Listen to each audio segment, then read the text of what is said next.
Tu es toxique pour cette famille, m'a dit ma sœur. Papa a acquiescé, c'est peut-être mieux que tu disparaisses pour un moment. J'ai obéi. Sans adieu, je suis partie. La semaine suivante, 14 messages vocaux, tous affolés. Un SMS de mon oncle. La banque, pour une saisie immobilière. Les mots planaient dans l'air comme un gaz toxique. Ma sœur Charlotte se tenait dans l'embrasure du salon de nos parents, les bras croisés, le visage déformé par le mépris. Derrière elle, papa était assis dans son fauteuil inclinable en cuir, hochant lentement la tête comme si elle venait de prononcer une vérité profonde. Tu es toxique pour cette famille, répéta Charlotte, articulant chaque mot comme si elle expliquait quelque chose à un enfant. Tout allait bien jusqu'à ce que tu commences à semer la zizanie. J'étais venue pour discuter du fonds fiduciaire que ma grand-mère avait laissé, celui qui était censé être divisé équitablement entre Charlotte et moi. D'une manière ou d'une autre, au cours des 6 derniers mois, près de 70 000 € s'étaient volatilisés du compte. Lorsque j'en avais parlé à maman, elle s'était mise sur la défensive.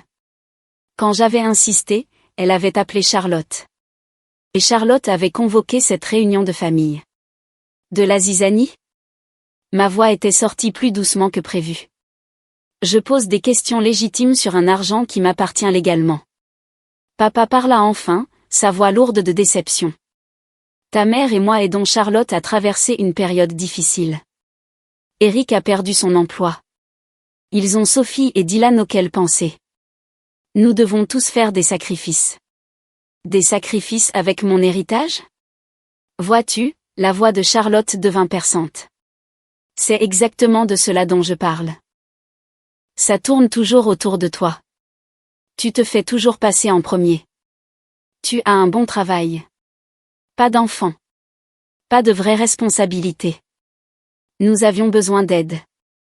Alors vous auriez dû demander. Maman apparut depuis la cuisine, s'essuyant les mains sur un torchon.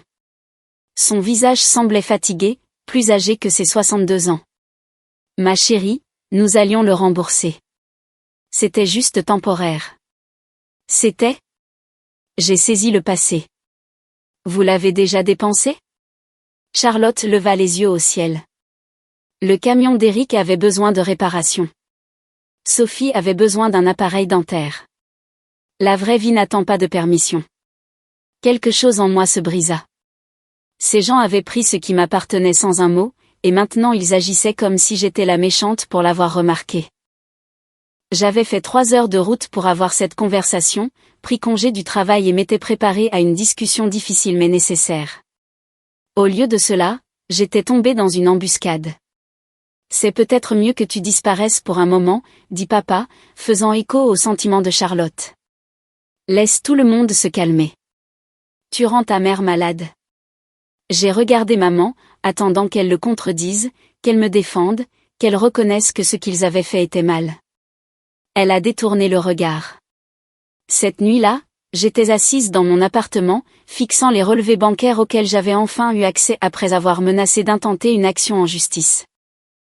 73 000 € disparus par tranche sur 6 mois, de nouveaux appareils pour la cuisine de Charlotte, le camion d'Eric, un acompte sur un bateau qu'ils avaient mentionné à Noël, les frais de scolarité d'une école privée, des vacances en famille à Disney World auxquelles je n'avais pas été invitée. Ils m'avaient volé. Puis ils avaient fait de moi la méchante pour m'en être souciée. Mon téléphone vibra. C'était Charlotte, j'espère que tu es contente. Maman pleure toute la nuit. Papa dit que sa tension artérielle est montée en flèche. Ça valait le coup ? J'ai éteint mon téléphone et ouvert mon ordinateur portable. La colère qui s'était accumulée toute la soirée se cristallisa en quelque chose de froid et de ciblé. Je n'étais plus en colère. C'en était fini pour moi. Au matin, j'avais pris 3 décisions qui changeraient tout. Premièrement, j'ai appelé Richard Chen, l'avocat qui avait géré la succession de ma grand-mère. En moins d'1 heure, il a déposé une plainte formelle concernant le détournement de fonds fiduciaires.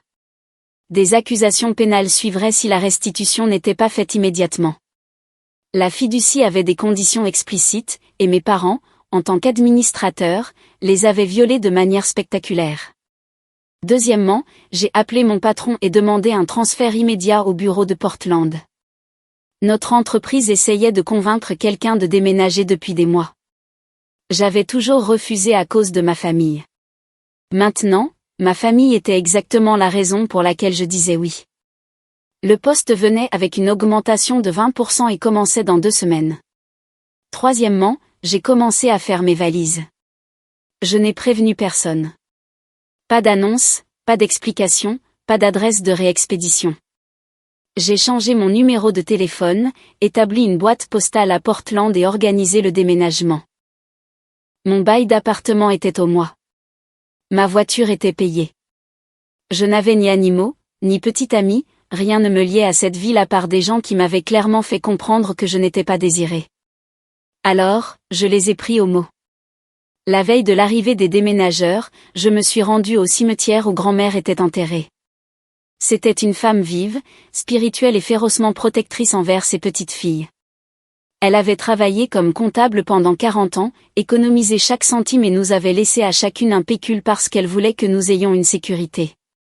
Elle avait spécifiquement structuré la fiducie de manière à ce que nos parents ne puissent pas y toucher avant nos 30 ans.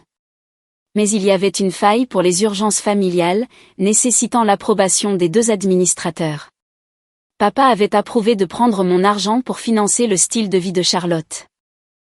Maman avait signé. J'espère que tu n'es pas déçu de moi, ai-je murmuré à la pierre tombale. J'ai essayé d'être la plus magnanime. Vraiment. Le transfert à Portland s'est déroulé plus rapidement que prévu. En 10 jours, je m'installais dans un appartement moderne avec vue sur la ville, rencontrais mes nouveaux collègues et découvrais que la vie existait au-delà du dysfonctionnement de ma famille. Jennifer, ma voisine de bureau, m'a invitée à son club de lecture. La femme du 4B avait une invitation permanente pour le brunch du dimanche. Mon nouveau patron a loué mon éthique de travail.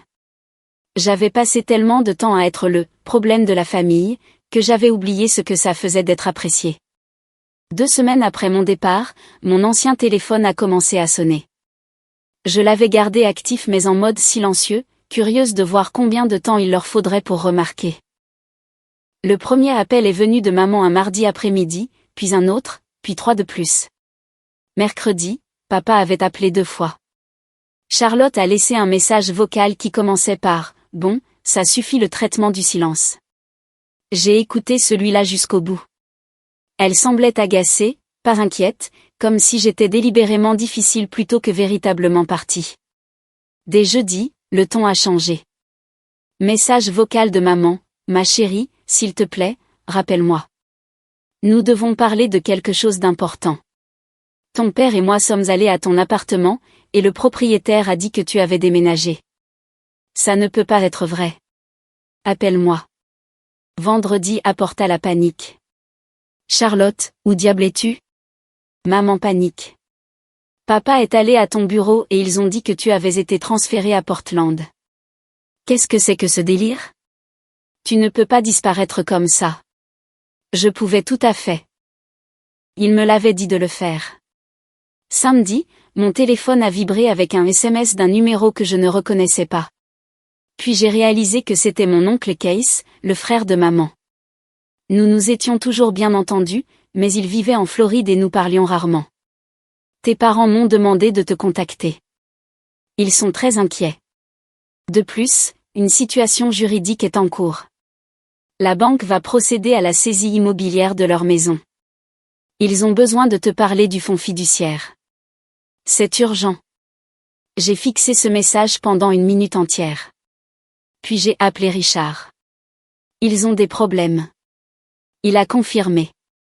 Le procès que j'avais intenté avait déclenché un audit de leurs finances. Il s'avère qu'ils utilisaient la fiducie comme tirelire personnelle depuis des années, et pas seulement récemment. Lorsque le tribunal a gelé les actifs restants et exigé une restitution, ils n'ont pas pu payer.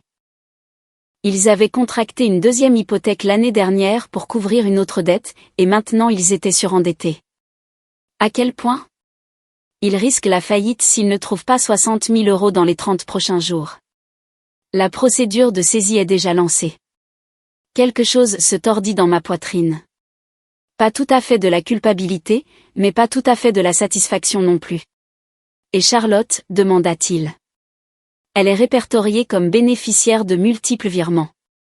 Si tes parents ne peuvent pas payer, elle est également responsable. L'entreprise de son mari est déjà en difficulté. Cela pourrait les détruire. J'ai pensé à Sophie et Dylan, 9 et 6 ans, qui n'avaient aucune idée que leurs parents avaient bâti leur vie confortable sur de l'argent volé. J'ai pensé à maman qui pleurait et à la tension de papa. J'ai pensé aux SMS de Charlotte me traitant de toxique. Puis j'ai pensé à eux prenant mon héritage et appelant cela de l'aide.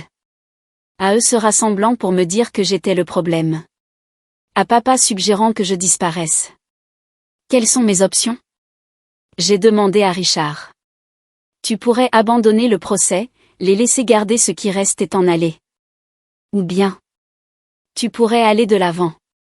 Tu récupérerais probablement la majeure partie de ton argent, même si cela les dévasterait financièrement. Je l'ai remercié et j'ai raccroché. Pendant les 3 jours suivants, j'ai continué ma nouvelle vie tout en digérant ce que Richard m'avait dit. Le poids de la décision pesait lourdement sur mes épaules, mais pas de la manière qu'ils espéraient probablement. Je ne luttais pas avec la culpabilité de détruire ma famille. Je luttais avec la réalisation qu'ils se détruisaient déjà bien avant mon départ. Le travail est devenu mon sanctuaire.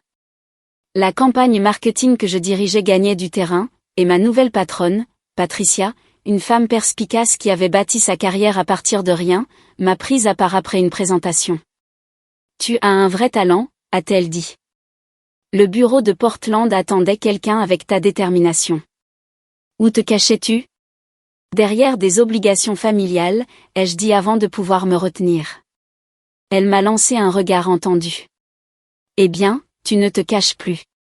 Continue comme ça et nous envisagerons un poste de direction d'ici le prochain trimestre. Cette conversation m'a marqué. Dans mon ancienne vie, j'avais refusé des promotions parce que Charlotte avait besoin d'aide pour la garde d'enfants.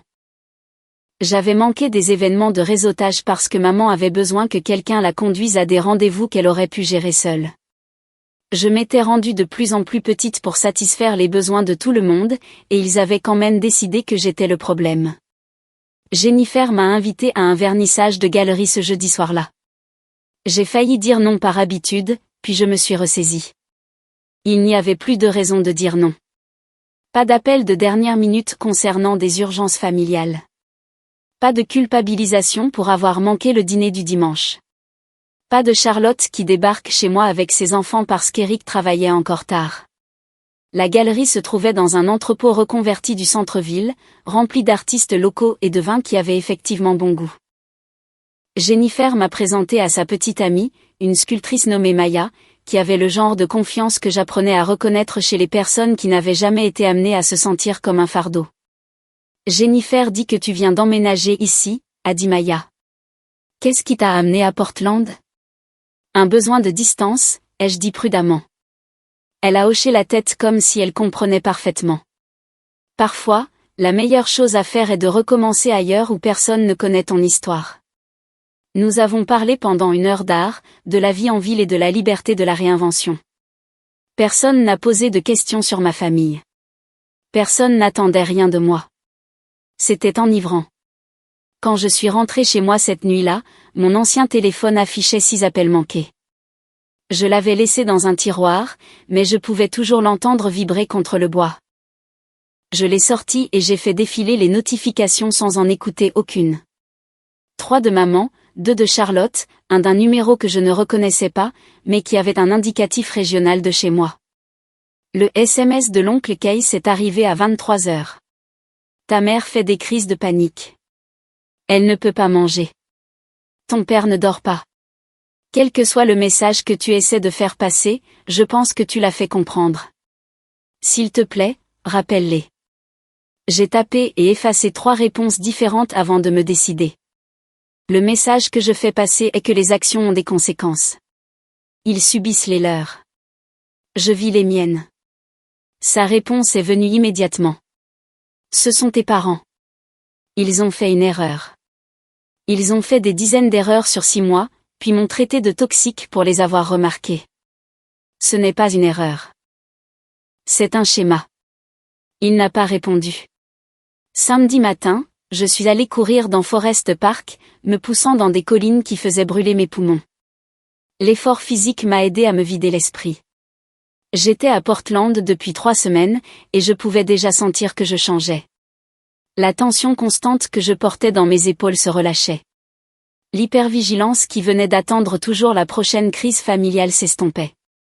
Ma nouvelle voisine du 4B, une femme plus âgée nommée Ruth, arrosait ses plantes quand je suis rentrée dans l'immeuble. Elle m'a invitée à prendre un café, et je me suis surprise à dire oui encore une fois. Son appartement était rempli de photographies de voyages autour du monde, chaque surface racontant une histoire. J'ai quitté ma famille quand j'avais 32 ans, a-t-elle dit sans prévenir, me tendant une tasse fumante. La meilleure décision que j'ai jamais prise. Je l'ai fixée. Comment saviez-vous? J'ai reconnu le regard. Ce mélange de soulagement et de culpabilité résiduelle.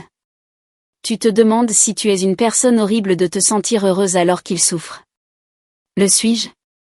Non, ma chérie. Tu es une personne qui s'est enfin fait passer en premier. Il y a une différence. Elle s'est installée dans son fauteuil avec l'aisance de quelqu'un qui avait fait la paix avec ses choix il y a longtemps. Ma famille voulait que je sois d'une certaine manière, que je fasse certaines choses, que je sacrifie certains rêves. Quand j'ai refusé, ils m'ont dit que j'étais égoïste, ingrate, que je le regretterais. L'avez-vous regretté? Pas un seul jour. J'ai voyagé dans 47 pays, construit une carrière que j'aimais, eu des relations qui me nourrissaient au lieu de me vider. Pendant ce temps, les membres de la famille qui m'appelaient égoïste ont passé leur vie à se détester les uns les autres et à se demander pourquoi ils étaient malheureux. Elle a siroté son café. Parfois, la chose la plus aimable que tu puisses faire est de te retirer d'un système toxique. Cela oblige tout le monde à faire face à ce qu'ils évitaient. Après avoir quitté l'appartement de Ruth, je me suis assise dans mon propre espace et me suis vraiment permis de réfléchir à ce que je voulais, pas à ce qu'il voulait, pas à ce qui ferait la paix, mais à ce que je voulais réellement. La réponse est venue rapidement. Je voulais qu'ils fassent face au poids total de ce qu'ils avaient fait, sans que j'amortisse le coup. Je voulais que Charlotte comprenne que les actions ont des conséquences. Je voulais que mes parents acceptent le fait qu'ils avaient choisi la fille qui les manipulait plutôt que la fille qui avait été honnête avec eux. Je voulais qu'ils souffrent comme j'avais souffert lorsqu'ils s'étaient rassemblés pour me dire que j'étais le problème. Richard a appelé lundi matin avec une mise à jour. Ils essaient de négocier. L'avocat de ta mère a contacté pour un règlement. Il propose de rembourser la moitié de l'argent sur 5 ans si tu abandonnes le procès. La moitié? Ils n'ont pas accès au montant total. Le bateau a été saisi. La maison de Charlotte est surendettée. Ils ont liquidé ce qu'ils pouvaient, mais ce n'est pas suffisant. Que recommandez-vous? Financièrement, accepte le règlement. Tu obtiendras quelque chose, et tu n'auras pas à regarder ta famille tout perdre au tribunal de la faillite. Émotionnellement, ce n'est pas mon domaine. J'ai pensé à Sophie et Dylan encore une fois. Ils seraient adolescents au moment où leurs parents paieraient cette dette. Ils grandiraient dans l'ombre de ce désastre, apprenant que, peu importe qui j'étais, j'avais détruit la famille pour de l'argent. Sauf que ce n'était pas vrai. Je n'avais rien détruit. J'avais juste cessé de prétendre que la destruction n'avait pas lieu. Pas de règlement, ai-je dit à Richard. Restitution complète ou nous procédons au procès. Il est resté silencieux un instant. Tu es sûr? Il ne proposerait pas la moitié s'ils n'avaient pas accès au montant total quelque part. Ils essaient de minimiser leurs pertes.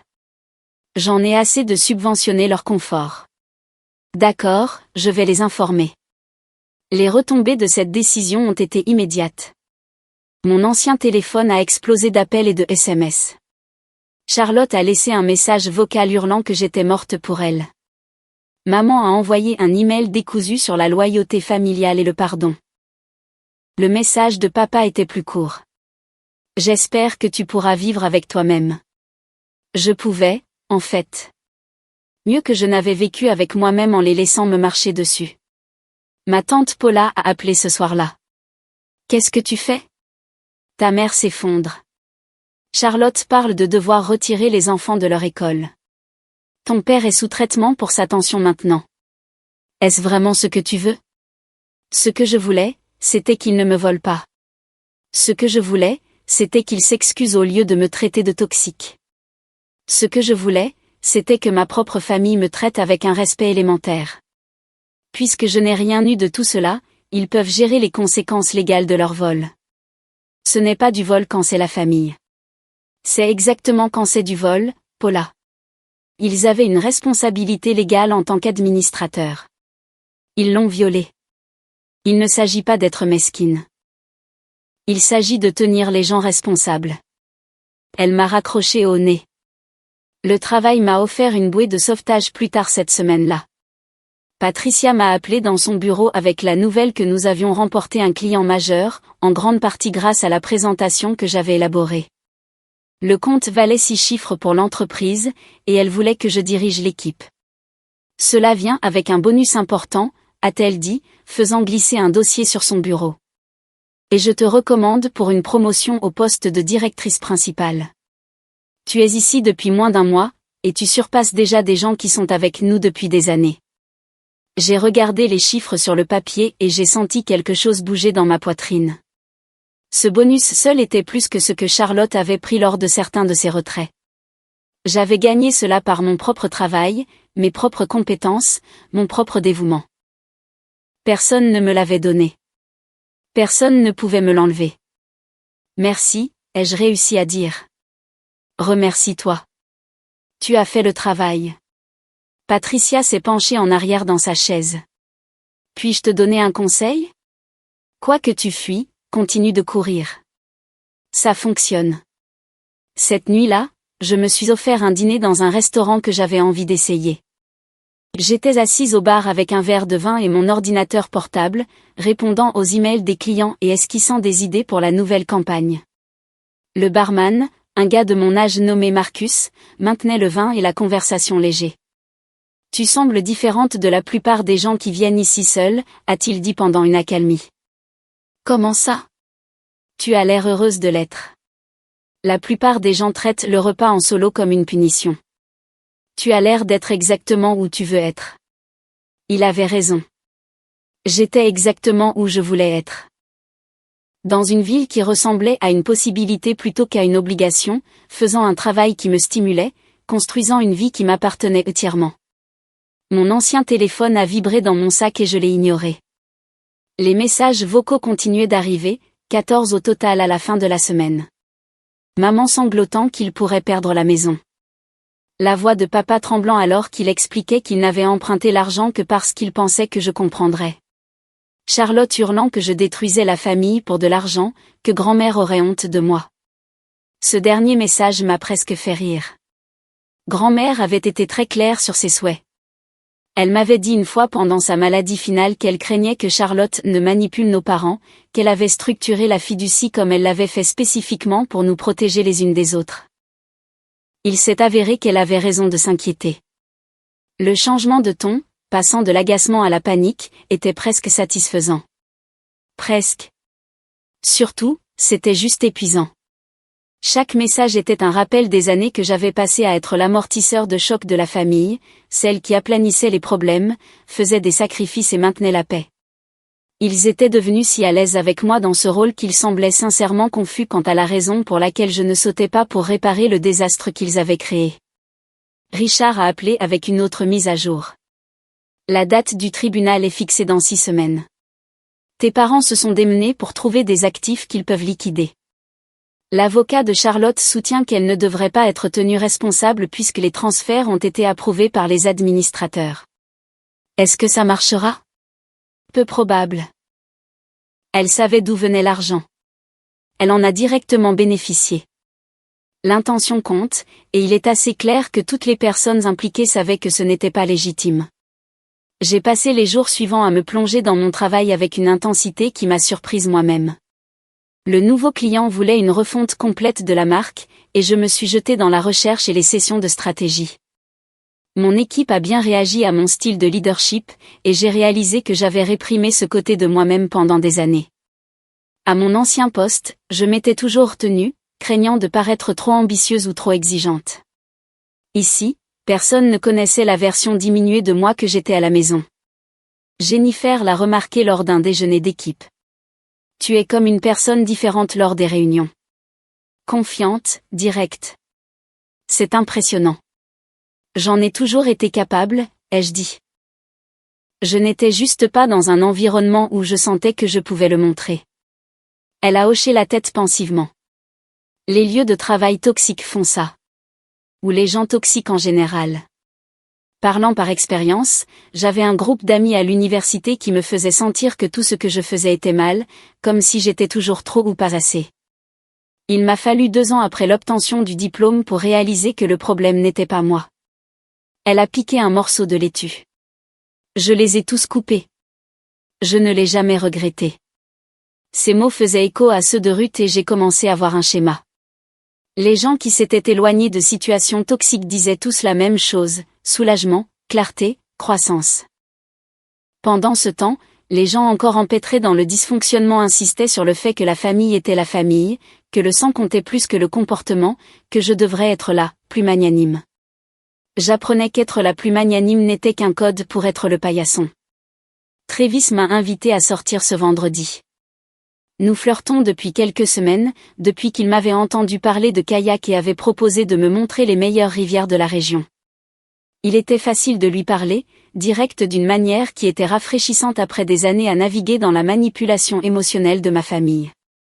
Transparence totale, lui ai-je dit lors de notre premier dîner ensemble. Je suis au milieu d'une situation familiale compliquée qui implique des poursuites judiciaires et beaucoup de drames. Si c'est un signal d'alarme pour toi, je comprends parfaitement. Il a réfléchi tout en mâchant sa nourriture. Es-tu celle qui crée le drame? Non, je suis celle qui a refusé de prétendre qu'il n'existait pas, alors je ne vois pas de problème. Nous avons tous des problèmes familiaux. Il sourit. Le mien implique un frère qui essaie constamment de me recruter dans son système pyramidal. Je prendrais ton compliqué plutôt que ça n'importe quel jour. Le rendez-vous était bon, facile. Il m'a fait rire, et quand il m'a raccompagné à ma voiture, il m'a demandé s'il pouvait me revoir sans jeu ni ambiguïté. Juste un intérêt direct à passer du temps ensemble. Oui, ai-je dit, et je le pensais. Mon ancien téléphone affichait 9 nouveaux appels manqués quand je suis rentrée.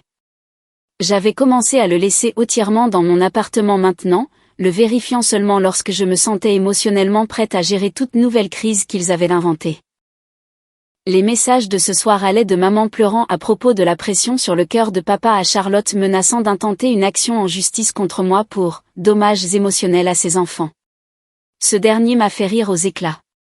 Elle allait me poursuivre pour dommages émotionnels alors que je les poursuivais pour vol financier réel. L'audace était presque impressionnante. J'ai appelé Richard. Charlotte menace de contre-attaquer.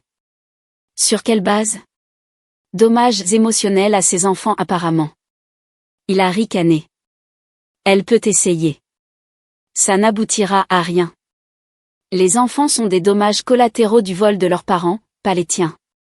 N'importe quel juge un tant soit peu décent le verra. Donc, nous sommes toujours sur la bonne voie. Nous sommes sur la bonne voie. Tes parents deviennent désespérés, cependant. Attends-toi à plus de tentatives de manipulation émotionnelle avant la date du tribunal. Il n'avait pas tort. La semaine suivante a apporté une nouvelle vague de messages, mais ceci était différent. Au lieu de la colère ou de la panique, ils étaient réminiscents. Maman a envoyé de longs emails sur mon enfance, se souvenant des fêtes d'anniversaire et des pièces de théâtre scolaires et des vacances en famille. Papa a laissé un message vocal sur le fait de m'apprendre à faire du vélo, sa voix épaisse d'une émotion fabriquée. Charlotte a envoyé des photos. Le premier jour d'école de Sophie. Le match de football de Dylan. Des photos d'eux ouvrant des cadeaux de Noël, jouant dans la cour, riant lors d'un dîner de famille auquel je n'avais pas été invitée. Le sous-texte était clair, regarde ce que tu es en train de détruire. Regarde ces heureux souvenirs. Comment peux-tu déchirer cette famille? Mais j'avais beaucoup réfléchi à la mémoire ces derniers temps, surtout après les histoires de Ruth sur ses voyages. La mémoire était sélective. Il m'envoyait des images soigneusement sélectionnées du bonheur familial tout en oubliant commodément toutes les fois où il m'avait fait sentir petite. La critique déguisée en inquiétude. La façon dont les besoins de Charlotte passaient toujours en premier. L'érosion lente de mes limites jusqu'à ce que je n'en ai plus. Je me suis souvenu du premier jour d'école de Sophie. J'avais fait 4 heures de route pour être là, pris ma journée de congé, apporté un cadeau. Charlotte m'avait à peine remarqué pendant que maman s'extasiait sur chaque détail de la tenue de Sophie. J'avais quitté cette visite en me sentant invisible. Je me suis souvenu de la naissance de Dylan. J'avais été à l'hôpital, excitée de rencontrer mon neveu. Charlotte m'avait regardé et avait dit, « Mon Dieu, tu as l'air fatigué. Tu n'es pas malade, n'est-ce pas ? Je ne peux pas avoir de personne malade près du bébé. » J'avais passé 2 heures dans la salle d'attente avant de rentrer chez moi. Ce n'étaient pas les souvenirs heureux de famille qu'il voulait que je croie. C'était la preuve d'un long schéma que j'avais été trop enchevêtrée pour voir clairement. Dimanche matin, Jennifer m'a invitée à bruncher dans un endroit près du front de mer. Le soleil était dehors, le café était excellent, et pendant 2 heures, je me suis assise avec des gens qui semblaient réellement apprécier ma compagnie. Personne ne m'a accusée de quoi que ce soit. Personne n'a exigé que je sacrifie ma sécurité financière pour leur mauvais choix. Personne n'a suggéré que j'étais toxique. Maya était là aussi, et elle avait amené un ami nommé Devon qui travaillait dans la technologie. La conversation a coulé naturellement à travers des sujets comme les sentiers de randonnée, les recommandations de restaurants et un festival local à venir le mois prochain. Devon a mentionné que sa famille vivait à Boston et qu'il ne les voyait que 2 fois par an. « Il ne te manque pas ?» a demandé Maya. « Pas vraiment », a dit Devon sans hésitation. « Ils sont épuisants. Chaque visite est un interrogatoire sur mes choix de vie. Quand je suis ici, je peux juste être moi-même. » Amen à ça, a dit Jennifer, levant son mimosa pour célébrer la famille choisie plutôt que les liens du sang. Nous avons tous trinqué, et quelque chose de chaud s'est répandu dans ma poitrine. Ces gens comprenaient. Ils comprenaient que parfois, le choix le plus sain était la distance. Que la famille ne gagnait pas automatiquement un accès illimité à votre vie. Que vous pouviez construire quelque chose de mieux à partir de zéro. Après le brunch, j'ai marché le long du front de mer et j'ai appelé Richard depuis mon nouveau téléphone. J'ai pensé à Sophie et Dylan. Pouvons-nous structurer le règlement de manière à ce que tous les fonds récupérés aillent dans une fiducie pour eux ? Quelque chose que mes parents et Charlotte ne peuvent pas toucher. C'est généreux compte tenu des circonstances. Ce n'est pas pour eux. C'est pour les enfants. Ils n'ont rien demandé de tout cela. Si je peux m'assurer qu'ils aient quelque chose pour l'université ou autre, séparés du désastre de leurs parents, je veux le faire. Je vais rédiger quelque chose. Cela devra faire partie des conditions de règlement, ce qui signifie convaincre tes parents d'accepter. Ils n'auront pas le choix si le tribunal tranche en ma faveur de toute façon, n'est-ce pas ? Techniquement, non. Mais cela pourrait les rendre plus coopératifs s'ils pensent que cela protège leurs petits-enfants. L'ironie ne m'a pas échappé. Je montrais plus de considération pour les enfants de Charlotte que mes propres parents n'en avaient montré pour moi. Mais c'était la différence entre eux et moi. Je pouvais tenir les gens responsables sans être inutilement cruel. Le travail a consommé la majeure partie de mon énergie au cours des 2 semaines suivantes. La refonte de marque pour notre nouveau client était ambitieuse, nécessitant une coordination entre plusieurs départements et une communication constante avec les parties prenantes. Patricia m'a donné plus de responsabilités que je n'en avais jamais eues, et j'ai été à la hauteur. Les nuits tardives au bureau sont devenues routinières, mais contrairement à avant, je ne restais pas tard pour éviter de rentrer à la maison. Je restais parce que j'étais véritablement engagée dans le travail. Un soir, j'étais la dernière personne au bureau quand Travis m'a envoyé un SMS me demandant si je voulais dîner. Je subsistais avec des snacks de distributeurs automatiques et du café depuis des heures. De la vraie nourriture semblait incroyable. « Tu travailles trop dur », a-t-il dit lorsque j'ai glissé dans le stand en face de lui 40 minutes plus tard. Je rattrape le temps perdu. J'ai passé trop d'années à me retenir. Il m'a étudié avec ses yeux bleus calmes. Tu veux en parler ? Alors je lui ai raconté. Pas tout, mais les grandes lignes. La famille qui a profité. L'argent qui a disparu. Le procès qui déchirait les relations comme un feu de forêt. Je m'attendais à un jugement ou à une gêne. Mais Travis a juste écouté, posant occasionnellement des questions de clarification. On dirait que tu fais la bonne chose, a-t-il dit quand j'ai fini. Te défendre n'est pas la même chose qu'être vindicative. Ma famille ne serait pas d'accord. Ta famille semble habituée à ce que tu sois une mauviette. Il l'a dit sans détour, sans malice. Les gens sont à l'aise avec certaines dynamiques. Quand tu changes les règles, ils agissent comme si tu étais le problème. Mais en réalité, ils sont juste fâchés que l'ancien système ne fonctionne plus. Ces mots sont restés avec moi longtemps après la fin du dîner. Il avait raison. Je n'avais pas changé qui j'étais fondamentalement. J'avais juste cessé de participer à un système qui exigeait que je m'enflamme pour garder tout le monde au chaud. La date du tribunal approchait et les messages de ma famille s'intensifiaient. Mais quelque chose avait changé en moi. Je ne me sentais plus coupable quand je voyais leur nom sur mon écran. Je ne sentais rien. Ni colère, ni satisfaction, juste un vaste vide là où l'obligation habitait autrefois.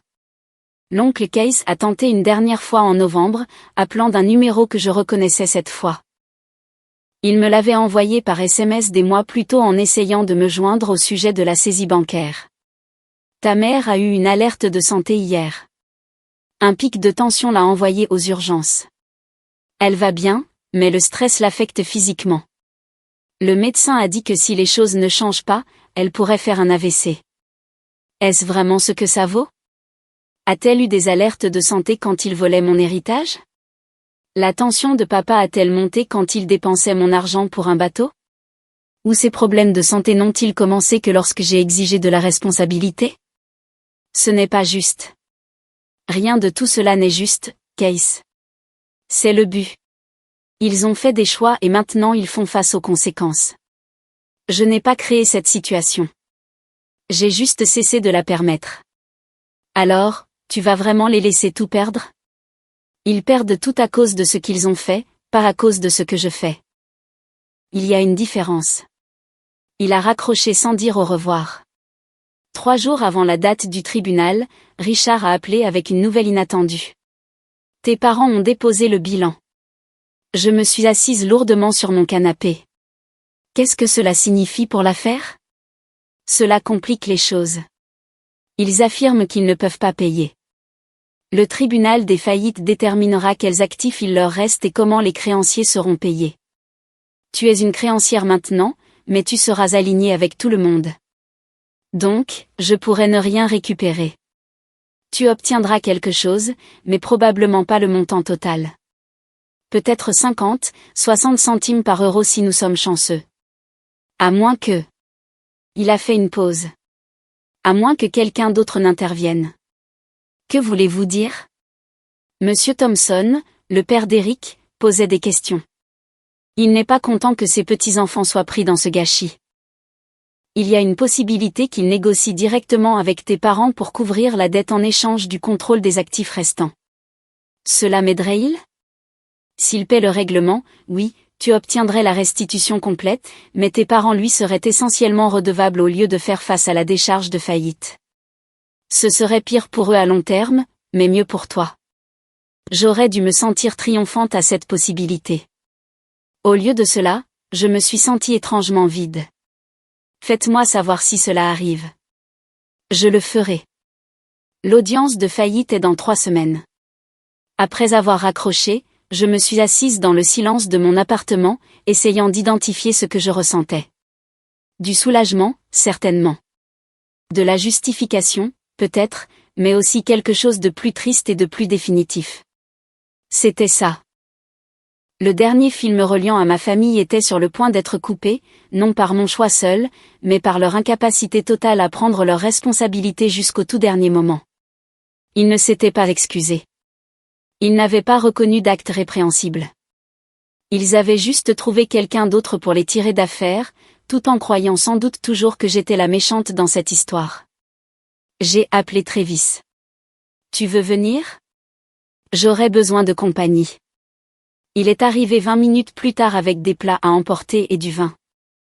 Nous avons mangé sur mon balcon, regardant les lumières de la ville s'allumer alors que le soleil se couchait.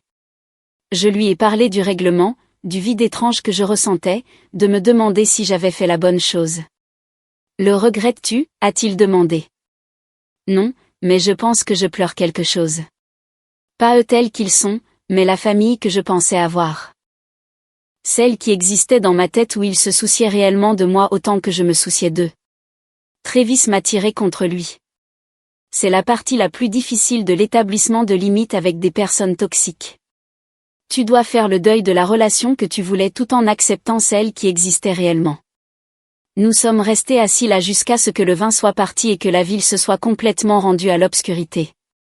Pour la première fois depuis que tout cela avait commencé, je me suis permis de pleurer. Non pas parce que je regrettais mes choix, mais parce que ces choix m'avaient coûté le fantasme d'une famille qui n'avait jamais vraiment été la mienne. Long, décousu, plein de justifications, et de ressentiments à peine dissimulés. L'essentiel, ils avaient fait ce qu'ils avaient à faire. Je réagissais de manière excessive. Et si j'aimais vraiment ma famille, je devais arranger cela. Pas s'excuser, pas admettre d'actes répréhensibles, arranger cela. J'ai rédigé ma réponse avec soin. Papa, tu m'as dit de disparaître. Je l'ai fait. Vous vouliez que je parte de la famille. Je suis parti.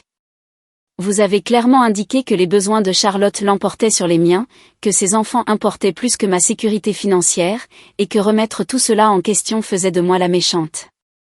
Je vous ai entendu. Quant à la situation du fonds fiduciaire, c'est entre vous et le tribunal maintenant. Vous avez violé les termes d'un document légal. Il y a des conséquences à cela. Je n'ai pas créé ce problème. J'ai juste cessé de prétendre qu'il n'existait pas. Ne me contactez plus. Je ne l'ai pas envoyé tout de suite. Je suis restée assise avec pendant 1 heure, lisant et relisant, m'assurant que je pensais chaque mot. Puis j'ai cliqué sur envoyer. Les semaines suivantes ont été le chaos pour eux. Je le sais parce que tante Paula, la sœur de maman, a commencé à m'envoyer des SMS. Contrairement à l'oncle Case, elle n'adhérait pas au récit selon lequel j'étais la méchante. Elle n'avait jamais aimé la façon dont Charlotte manipulait nos parents, et elle avait été furieuse lorsqu'elle avait appris le vol du fonds fiduciaire. Ta mère essaie de vendre des bijoux pour amasser de l'argent, m'a dit Paula. Ton père a l'air d'avoir 10 ans de plus. Charlotte te blâme pour tout, mais les parents d'Eric posent des questions sur où est passé tout leur argent. Tout s'écroule. Bien, ai-je dit, me surprenant par à quel point je le pensais. Vas-tu les aider? Pourquoi le ferais-je? Paula est restée silencieuse un instant. Parce que c'est la famille. La famille ne se vole pas. La famille ne te manipule pas quand tu poses des questions légitimes. La famille ne te dit pas de disparaître et panique ensuite quand tu le fais réellement. Alors c'est tout. C'en est fini pour toi. J'ai regardé autour de mon nouvel appartement la vie que je construisais sans eux. J'avais fait des amis ici.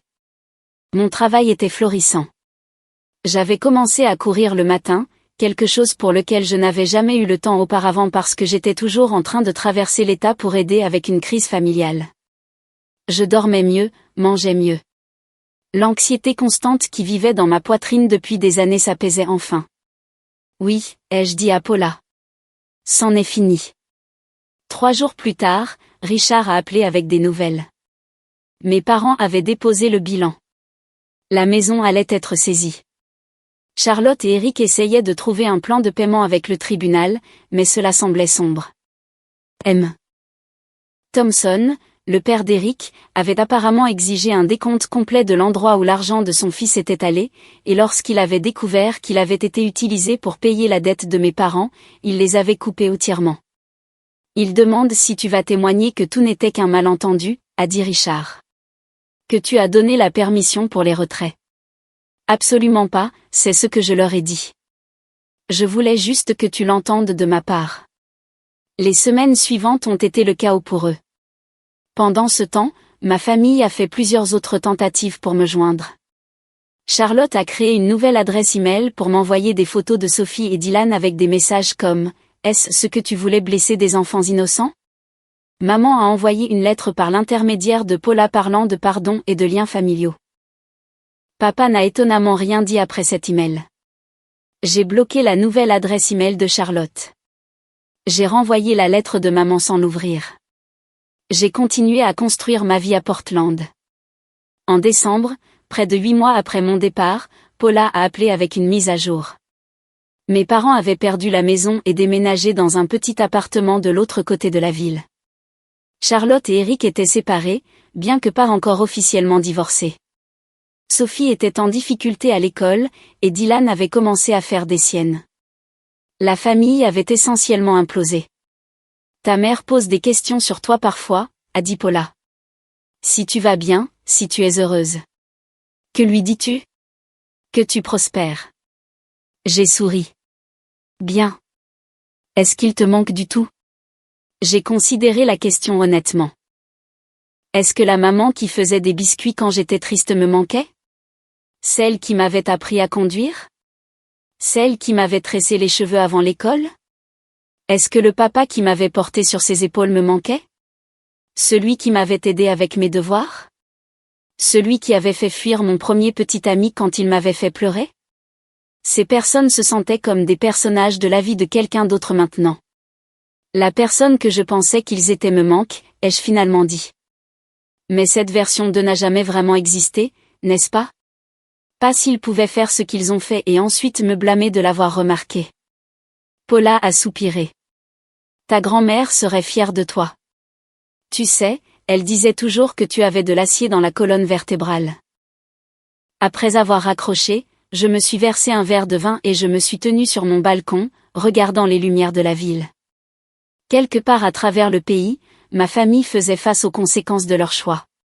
Mon héritage était majoritairement récupéré, moins les frais de justice. Ma vie était paisible et productive. J'avais fait ce qu'ils avaient demandé. J'avais disparu. Et en disparaissant, je m'étais trouvé. L'ironie ne m'a pas échappé. Ils m'avaient dit que j'étais toxique, que j'étais le problème, que tout irait mieux sans moi. Et vous savez quoi? Ils avaient raison. Ma vie était meilleure sans eux.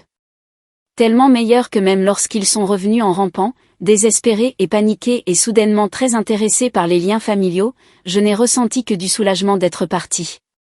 Jennifer m'a demandé une fois si je me sentais coupable. Nous étions au club de lecture en train de discuter d'un roman sur la trahison familiale, et la question a juste glissé.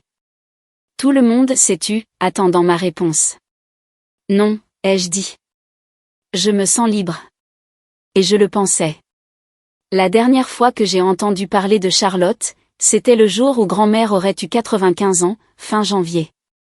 Elle a envoyé un SMS depuis un autre nouveau numéro. Maman a eu une autre alerte de santé la semaine dernière. La tension artérielle l'a envoyée aux urgences. Si tu as un peu de décence restante, tu devrais au moins prendre des nouvelles. J'ai fixé ce message pendant longtemps. J'ai pensé à la femme qui m'avait élevée, qui m'avait aimée à sa manière imparfaite. J'ai pensé aux visites à l'hôpital et au poids de l'obligation familiale. Puis j'ai pensé à elle acquiesçant pendant que papa me disait de disparaître. À elle pleurant parce que j'avais posé des questions au lieu de rester silencieuse. À elle permettant l'égocentrisme de Charlotte à chaque tournant.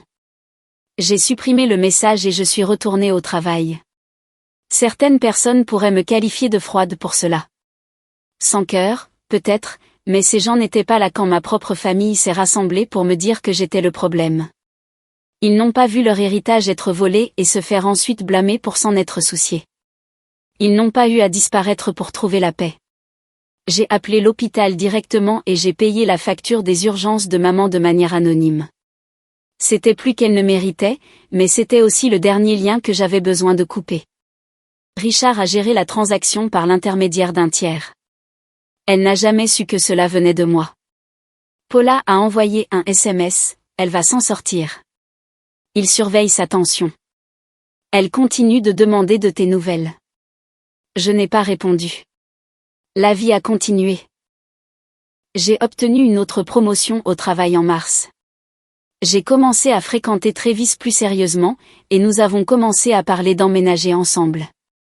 J'ai acheté un kayak et j'ai appris à naviguer sur les rivières autour de Portland.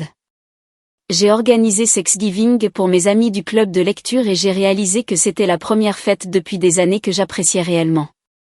Le soir du Nouvel An, près d'un an et demi après mon départ, mon téléphone a sonné avec un appel d'un numéro que je ne reconnaissais pas. J'ai failli ne pas répondre, mais quelque chose m'a fait décrocher. C'est ton père. La voix était plus vieille, plus rauque, mais indubitable. J'aurais dû raccrocher.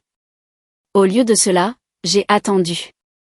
Ta mère est stable maintenant, gérant sa tension avec des médicaments. Le divorce de Charlotte est finalisé. Elle travaille dans le commerce de détail maintenant. Eric est retourné vivre chez ses parents. Sophie est en 5e année maintenant, elle va mieux. Dylan vient d'avoir 8 ans et est en 2e année. Pourquoi m'appelles-tu? Le silence s'est étiré entre nous. Ben, je voulais te dire que tu avais raison sur tout. Nous t'avons utilisé comme bouc émissaire. Nous avons profité de toi.